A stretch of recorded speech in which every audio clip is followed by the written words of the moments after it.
ශ්‍රී ලංකාවේ සැහැල්ලු පන්දුවේ රජු ලෙසට කිරුළු පැවිදු ප්‍රබල පිතිකරුවා මාදුරංග පෙරේරා පෙරේරාට එරෙහිව ආග්‍රහණය කරනවා පන්දු වාරේ පන්දු පාටම හයේ පාරවල් පහක්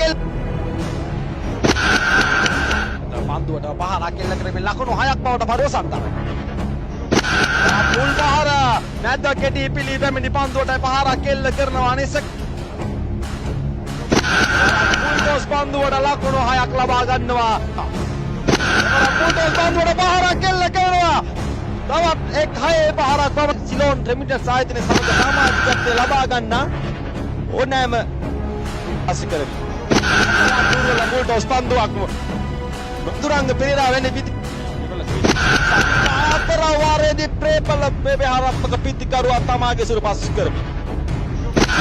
පාරක් එල්ල කරනවා මාගේ හිස්සට ඉහළින් බන්දුව ලකයේ සීමාවයි පිටි. පාරක් එල්ල කරනවා එම්මාගේ අවනි ආකාරයෙන්ම මා හිස ඉහළින් බන්දුව